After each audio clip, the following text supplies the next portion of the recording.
తెలంగాణ ప్రభుత్వం వల్ల రుణమాఫీ కోసం మార్గదర్శకాలను విడుదల చేస్తూ ఆదేశాలను జారీ చేసింది. ఇది ఆనాడు రుణమాఫీ కోసం మాట్లాడినప్పుడు ఎన్నికల కంటే ముందు సుమారు 6 మాసాల ముందు నుంచి చాలా తీవ్రంగా మాట్లాడుతూ వచ్చింది రాష్ట్ర కాంగ్రెస్ పార్టీ.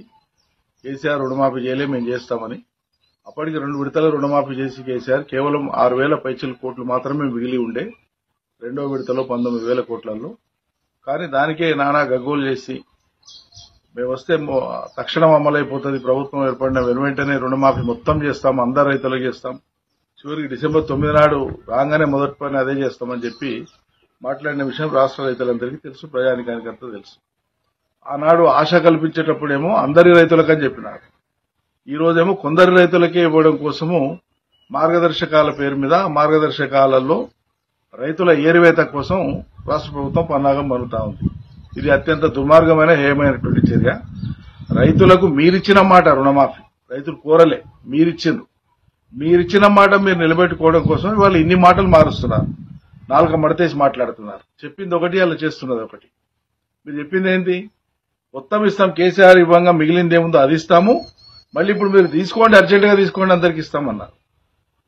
అసలు 2 లక్షల రుణాలు తీసుకున్నటువంటి రైతుల సంఖ్య ఎంత, వాళ్ళు ఎవరెవరు మండలాల వారిగా జాబితా విడుదల చేయమని గత 2-3 మాసాల నుంచి మేము డిమాండ్ చేస్తున్నాం, చేయలే.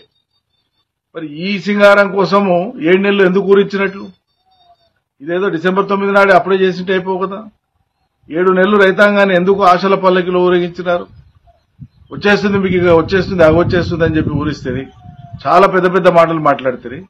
మళ్ళీ వాళ్ళు మీరు చెప్పేటువంటి మార్గదర్శకాల ప్రామాణికత తీసుకుంటే, PMKSYని కూడా ప్రామాణికంగా తీసుకుంటే, మీరు చెప్పే రేషన్ కార్డుల లెక్కను ప్రామాణికంగా తీసుకుంటే, మొత్తం ఉండేటువంటి 69 లక్షల పైచీలకు రైతాంగానికి సంబంధించినటువంటి సంఖ్యను మీరు వీలైనంత వరకు కుదించి ఇచ్చినామనిపించుకోవడానికి చేసేటువంటి ప్రయత్నాలేవి తప్ప నిజంగా రైతులకు మేలు చేయడం కోసం మీరు సంకల్పించలేదు, మీకు ఆ ఉద్దేశము లేదనేది అర్థమవుతోంది. మేము ఈ మాట చెప్తూనే వస్తున్నాం వరుసగా. ప్రజలకు కూడా అర్థం కావాలి, రైతులకు కూడా అర్థం కావాలి. మరి వాళ్ళ రైతులు కూడా అర్థం చేసుకుంటారు రాష్ట్ర ప్రభుత్వం యొక్క నీతిని.